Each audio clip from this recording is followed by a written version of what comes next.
പാകിസ്ഥാനിലെ നീരൊഴുക്ക് കുറഞ്ഞു കുറഞ്ഞു വരുന്നു. തീവ്രവാദികളെ, ലോകത്തിലെ മനുഷ്യരുടെ ശത്രുക്കളെ, ഇസ്ലാമിക തീവ്രവാദികളെ, നിങ്ങൾ വെള്ളം കിട്ടാതെ, വെള്ളമിറങ്ങാതെ മരിച്ചു വീഴുന്ന കാലം വിദൂരമല്ല എന്നാണ് ഞങ്ങൾക്ക് പറയാനുള്ളത്. കാരണം ഈ രാജ്യം ലോക സമസ്ത സുഖിനോ ഭവന്തു എന്ന ഋഗ്വേദവചനങ്ങളുടെ മൂല്യങ്ങളിൽ അധിഷ്ഠിതമായി പ്രവർത്തിക്കുന്ന ഒരു രാജ്യമാണ് നരേന്ദ്രമോദിയുടേത്. ഭൂമിയോളം ശ്രമിച്ചു.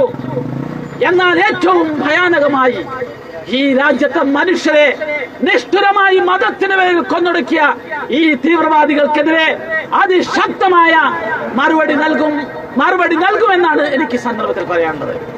അതുകൊണ്ട് ഇന്ത്യ ഗവൺമെന്റിനുള്ള ഏറ്റവും പ്രധാനപ്പെട്ട നിലപാടുകളൊന്നാണ് പാക് പൗരന്മാർ എത്രയും പെട്ടെന്ന് ഇന്ത്യ വിടുക എന്നുള്ളതാണ്. യജമാനു വേണ്ടി കുരക്കേണ്ട ഒരു നായ ഇപ്പൊ പേയ് പിടിച്ചു കുരച്ചുകൊണ്ടിരിക്കുകയാണ്.